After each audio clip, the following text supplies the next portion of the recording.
Well, ladies and gentlemen, I'm very honored to be here with Brigitte DeMeyer. She is a singer, songwriter, recording artist.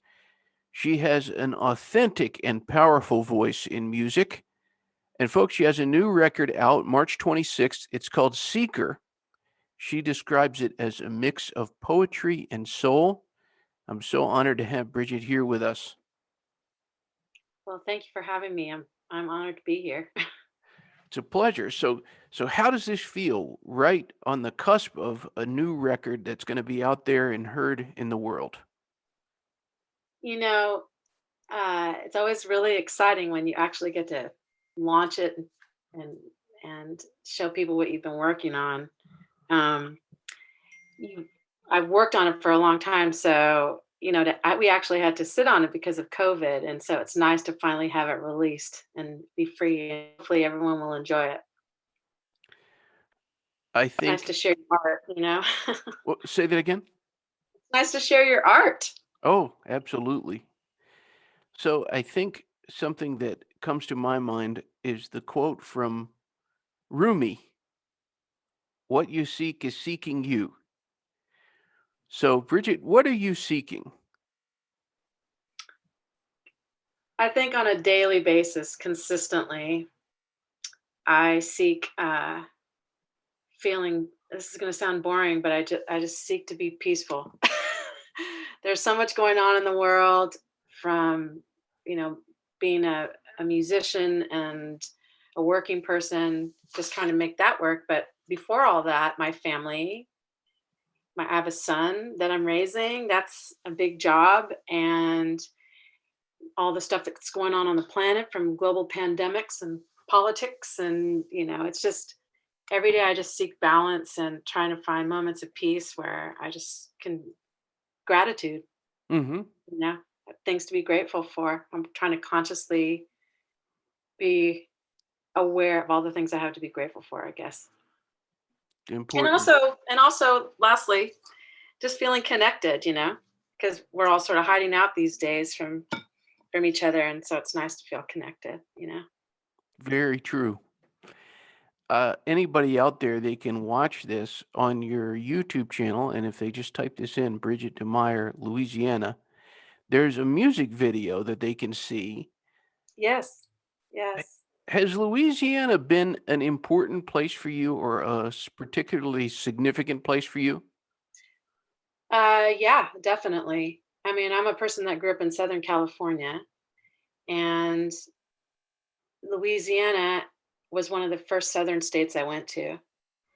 And I met some people from there that drew me there.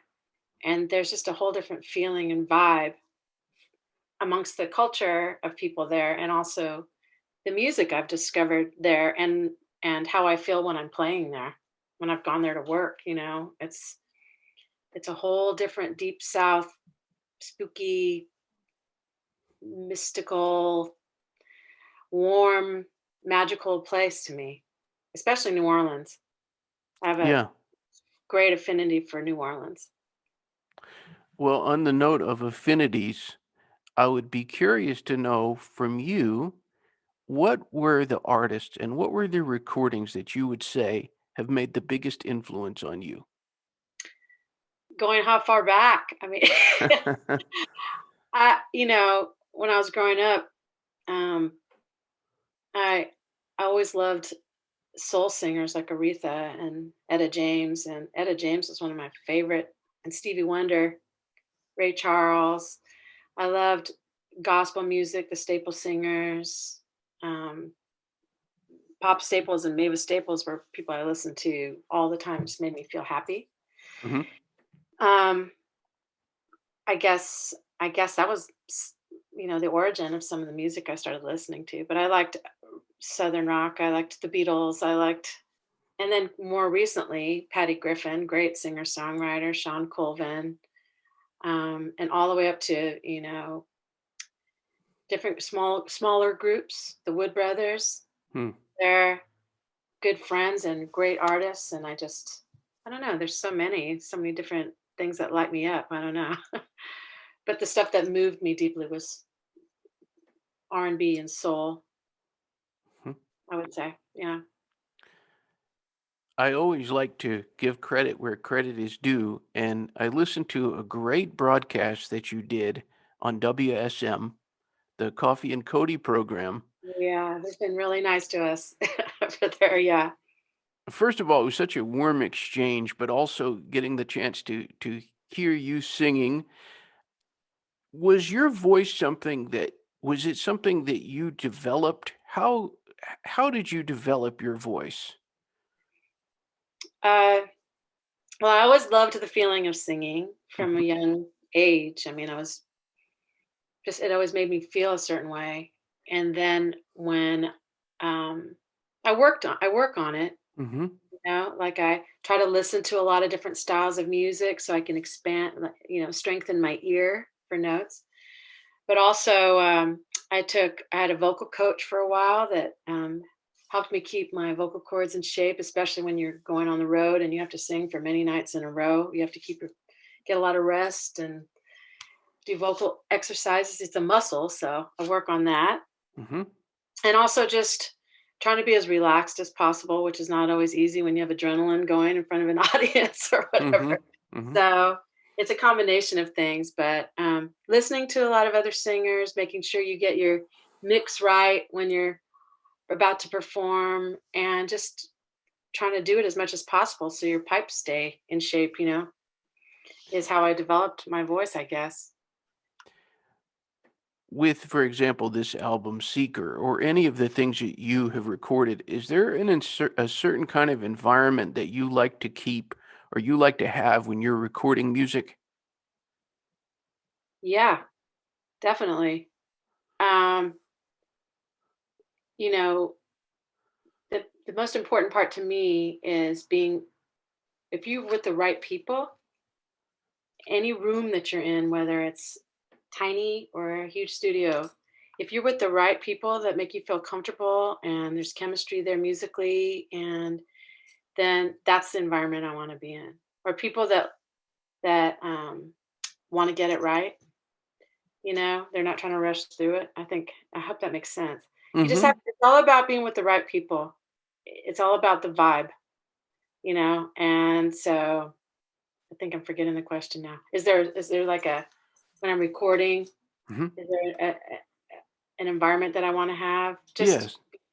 liking the people, and having good gear helps, but having people that are on the same page as you really helps. Having the right people. I've worked with all different kinds of people, and you have to feel good with your own performance, I think. And so people that draw that out of you is ideal, you Hmm. know, I think. And Bridget, you're somebody you have written with some really great writers. Your songwriting collaborators. Yeah. I'm hoping you can tell us about some of the people that you've written with and what you would say you've learned from the experience of writing with others. Uh, that's one of my favorite things, actually. I love writing lyrics. A lot of my songs start out with lyrics. And when you write with other musicians, they have a whole other arsenal of information going on in their brain, and all their own experiences and all their own strengths on their instruments that come out and can add to what you've written or draw something else out. It's really a fun process. I've written The person I've written the most music with is Will Kimbrough. Mhm. We've worked together for many, many years, and it became very natural with him. You know, like writing music with people, there's different chemistries you have with people, and the best way to feel is comfortable, so that you're not afraid to put out a thought, or you can't be shy about it. Mhm. I guess. So I guess that's what I would say to that. I mean, collaborating is one of my favorite things to do, because everyone has their own ear and their own experiences to draw from, and then you feed off each other, and that creates an energy, and that's the energy exchange is the most fun part. And to create art from that is extremely rewarding when it works out. Something that I like about listening to your recordings is it appears, I don't know if you use the word appears for a sound, but it appears you're somebody who you don't limit yourself in terms of any kind of genre. You know, like the WSM broadcast, for example. I think one of the hosts made a comment and he said something like, "This is really bluesy for this station," you know, in a good way. But Yeah, the WSM is, the Grand Ole Opry, right, uh, radio station, and which interview did you listen to? I've done several for them. Was it with Will, or was I by myself, or I think Will was he was accompanying you, yeah, yeah. but Okay, I'm yeah, sorry if I didn't no, interrupt no problem. But there's just all these different elements in your music. At times, there's a jazzy sound. At you. times, there's a bluesy sound. It's. I love that all of this is within your recordings. Thank you for noticing that. I mean, it's a testimony to listening to a lot of different music, as we were discussing earlier. Trying to keep your ear open to different sounds, and it's also I'm moody. So sometimes I want to sing one way, and sometimes I want to sing another way.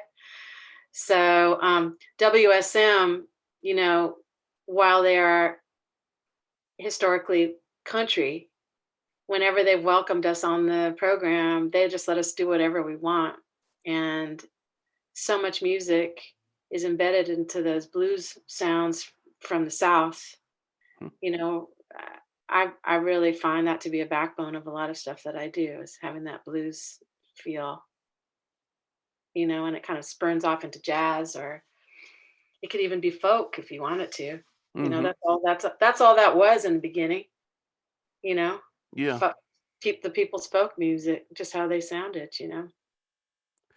For anybody who listens to this new album of yours, the Seeker album, is there something that you want the listener to get from that experience? Uh, that's a great question. I want the music always to make people feel good, and lyrically, I try to use words that aren't just obvious. People can attach meanings of their own to each song. But I think the music for me was a journey. I had done the splits between Nashville and San Francisco, and it was hard for me because I had to be in San Francisco for family, and Nashville is where my chosen family is. And so it was just mostly a story, a series of stories of things that kind of happened along the way. It's sort of like a little trip, I guess. You know, I guess that's what the listener can take away from that. They're my little, idiosyncratic adventures along the way, things that happened to me. Really, Calamity Gone, for example, was um, a straight up protest song. Hmm? You listen to the lyrics to that, you probably can put two and two together. Hmm. The other thing was, it was hard for me to leave Nashville. I felt very connected there, in my spirit. And so it was sort of a way of processing all that. And then in the meantime, all these other things happened that I wrote about. So it's just one person's journey, but it's also uh, a really wonderful collaboration with John O'Ricks, who's the producer, songwriter, and great instrumentalist, and Frida McCrary, who's my best friend from Nashville, gospel singer with McCrary Singers Forever. And you can just hear friendship on the record. Oliver Wood and Chris Wood and Victor Krauss and Ted Pecchio and JP Ruggieri and Chris. There are all these people playing, Chris Donegan, and you can just hear friendship, and hopefully people will find soul in that and enjoy the grooves that we've created, and chemistry, and that's what I hope people get from it, and deep meaning in the lyrics. Yeah. A lot of the lyrics have deep meaning, so hopefully that takes people on their own little trips when they're listening. I don't know. Yeah. I'm hoping you can tell us about the inspiration behind the Salt of the Earth song. Yeah, That's kind of what I'm talking about. Salt of the earth was I had to up and leave Nashville and come to California. And I grew up in California, but I hadn't lived here for a long time. And I had to come to San Francisco. Had to. It was a choice. We chose to. Um, and I just kind of felt like a fish out of water because it was something that had to happen suddenly for family reasons. And I just wanted to find my way, basically. I wanted to find a gang of trust, one for all and all for bust. Hmm. I felt like a stranger in a familiar land. It sounds crazy, but it's kind of like yearning to find my place after having to have up and moved quickly. So, and then you don't need much when you feel connected. Live by the salt of the earth. You don't Hmm. need that much if you feel settled.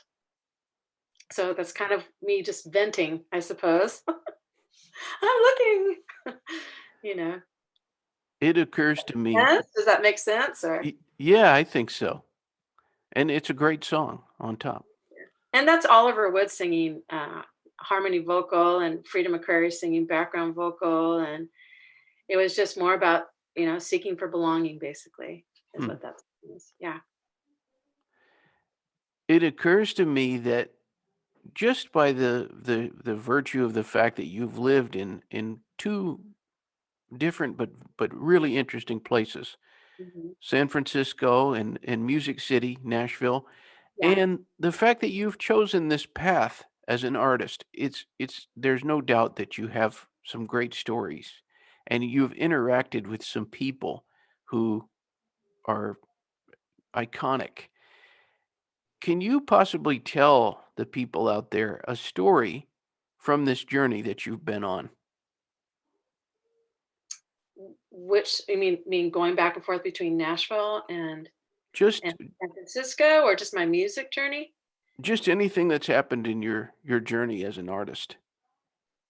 Um, well, I suppose a lot of people that are artists can attest to this, but it's interesting to look back on my own evolution, I suppose. You start out in your college apartment writing your songs and kind of playing, to yourself, thinking you're just doing it for yourself. And then one day something hits you where you feel like it's a calling. And for me, that was just a feeling I got one day when I was asked to sit in. Someone had heard me sing and they thought I was good at it. And they asked me to sing as a very accomplished person. And they asked me to just come up in front of a bunch of people and sing unprepared. And I jumped in and like, this is going to sound trippy or whatever, but something came through me and it was like this natural high. And Wow. I suppose it was a feeling I got while I was singing and the room was hushed. And I just felt like I was saying earlier, like searching for connection. I was connecting to something higher. It was like something came through me that made me feel like that was what I was supposed to be doing. So I've spent my whole life trying to write and try to better myself and try to connect with other people that are like-minded and chasing that feeling, Hmm. chasing that feeling of connecting to something higher. And I find that there's a whole world of people that want the same thing. And most of them I found to be in Nashville. Like I feel like those were my people. That was my watering hole. And along the way, I have met and been honored to open for or shake hands with or collaborate with artists that are just sorry for my phone, just It pinged. happens. Um, Artists that my son's texting me to pick him up from school. Um, you know, some of the artists that I've met are people that I've listened to, you know, and then you're shaking their hand or on the stage with them. That's just been hugely validating that I was on the right path. But I think also just the feeling of happiness is ultimately the validation, right? Hmm. As long as you're enjoying it and having reasonable success, like speaking with people like you, that have an audience. I mean, as long as people are interested in what I do, it's very rewarding to find something that you love to do that other people are interested in. I Hmm. mean, I hope I'm not talking too much, but No. I've met, from my own local friends that have been doing it for 40 years to, Greg Allman and Bonnie Raitt and Dr. John and, you know, walk Patty Griffin. I even met her and Steve Earle. I mean, I've met all these people just by pursuing the same thing, Mm. you know. And it's just, I don't know, it's just a calling, I think. It's a feeling that you chase. At least that's what it is for me. Well put. Collaboration brings that out too, you know. It's a feeling that I chase. Who have you met along this path that you've been on that was the nicest? As far as artists go, or Yeah, audiences, or as far as the people, the artists that you've either opened for, you've just met, or who is the nicest? they're all nice, but they're all kind of keep to themselves. I even opened for Bob Dylan one time. I got to say, I'm sure he's a nice guy, but he doesn't let you anywhere near him. True. He's like buffered. He's buffered with an entourage of about 40 people. You can't come out of your dressing room. This is not your question. I know I'm not answering your question, but that was an interesting experience. Sure. And he's iconic. You can't get near him, even if you're working on the same stage. And then there's the people I feel that are the nicest are the ones that are just, they have no reason to be a diva. Bonnie Raitt was extremely nice. Mark Cohn, I opened for him. He extremely nice. Greg Allman, extremely nice. Um, I feel like people that really know who they are and they've honed their skills and they don't have to have false pretense. Those are the nicest people. Dr. John was hilarious. Hilarious. I believe Yeah, that. trippy guy. Really, really nice though. Yeah, You know, like really nice. absolutely. I don't know. Those are some people that were really nice to me. Greg Allman, for him to stand in the wing, this was like probably 3 years before he died, and I opened for him down in San Diego. And he stood there in the wing and listened to my whole set. I couldn't believe it. I couldn't believe it. That's He cool. came up. He came up afterward, out of his way to tell me that I had a beautiful voice. He didn't have to do that. He didn't have to do any of that. I mean, I felt like that was really kind, and had a conversation with me, and he was very shy actually. Yeah. Now and then you know I feel like the people that listen to you, the people they show up from in Europe, people are so warm over there. Here, the people that support your music, those are ultimately the nicest of the people because your music makes them feel a certain way, so they feel like a connection to you. And then you get energy back from them. It's the people that listen to you, that continually listen to you.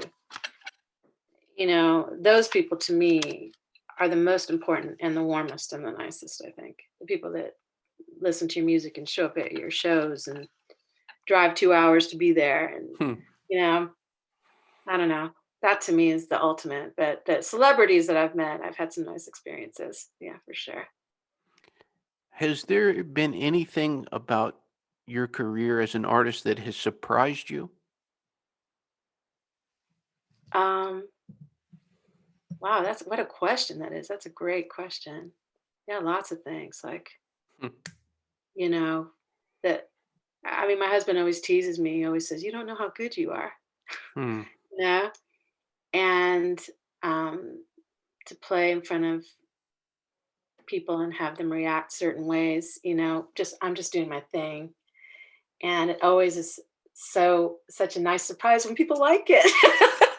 Hmm. That's called being an insecure artist, but I try to be secure about it. But some of the accomplishments and the way certain songs have come out, that has been a nice surprise too. Like you don't know how it's going to start. Like my current like Seeker, I was friends with John O'Ricks. He had from the Wood Brothers. He produced the whole thing. I had no idea what we didn't write the songs in front of the album. We just sort of worked at it as we went along, like in little batches. And you know, the collaboration with him was amazing. Like I was so like I would send him lyrics, for example, with no music on one day, and he'd send back there's so many different little surprises, I guess I can say. He would send back a finished song, or I'd write a melody with lyrics, and he'd finish it. And then pretty soon we have an album's worth of material, and now we're, good friends. And it's this, I don't know, there's always cool surprises, I guess. And there's always surprises when you work with new people, I guess, too. I don't know. Am I going off on a weird tangent? I No, no. don't. There's always nice surprises if you keep your feelers open, I think, you know. I'll tell you something that a lot of people would find surprising.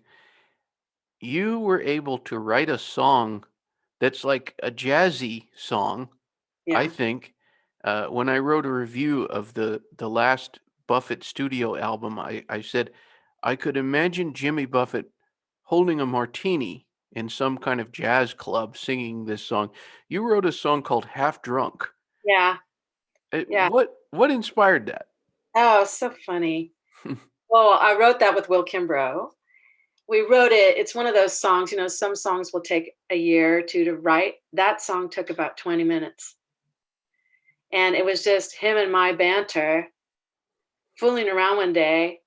And I think my husband he was over at my house. This is when I was living in Nashville. And we were just writing, making up stuff. And my husband poured a glass of wine for us. And he kept saying, "Do you want another one?" And he's like, "That's fine. I'm only half drunk," you know. And whoa, that half drunk. What a title, right? And then we just traded lines back and forth the whole way through. And Will had worked for Buffett for years and sent it to him. And he liked it. And he started test driving it in front of these, stadium shows that he was doing. And people were sending me videos of him singing this song. And I guess he does that before he puts it on an album. He test drive it to see the audience response. And the next thing you know, he cut it. So we were happy about that. But yeah, that was really fun to make that up. And how far it went. And I was seeing that now. I was in Target the other day and I saw his album on the shelf there. And there goes my song. There goes my thing. Sorry about that. It's all right. Okay. And I saw the album, the CD. Excuse me. It's all right. I have to keep the answer on because we're on Zoom. Right. So anyway, I saw the CD on the shelf there, and it goes from my kitchen in Nashville to the shelf of Target, and just, half drunk Brigitte DeMeyer, Will Kimbrough, that's cool. So Interesting. yeah, did that answer the question? I don't know. Oh yeah, yeah. I We like. sent it a couple times as a duo, and then he sent it to Jimmy Buffett likes to sing songs about drinking. Imagine. That's part of his repertoire, Margaritaville and all that. And he has all the parrot heads that love him and vacation people. And so it's kind of in line with that. So we wrote that tongue in cheek, and it turned out to be, a major cut for me. It's great. Right now, as a lot of people are aware, we're I'm hoping at the cusp of maybe in the summer or in the fall, people getting back to seeing live music, perhaps. We'll see. But you have this album out, Seeker, and I want you to imagine for a moment and tell us, what do you envision the first time you go on stage in front of a live audience? What is that going to be like for you to sing for the people? Oh, it's going to be awesome. I mean, for me, I'll be very excited. I haven't had that. I've been doing a lot of stuff, in studios and stuff for the past year and a half. But like I was saying earlier, there's an energy exchange with the audience when they're there to see you. It's just, it's almost selfish of me, but it's like I like that feeling. Mm. It'll be an adrenaline rush too. I just hope that they like the music as much as I want to give it to them, and that's always been what it is, performing even before having to hunker down and sit out for COVID, you know.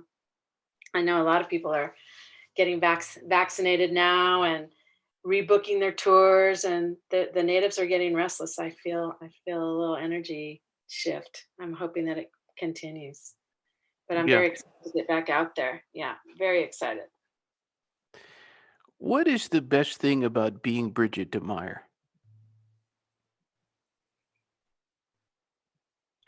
I feel, well, I'm a very lucky person. I mean, I have a husband and son who love me, and we're healthy, and we're doing with our life what we love. Mm. And to me,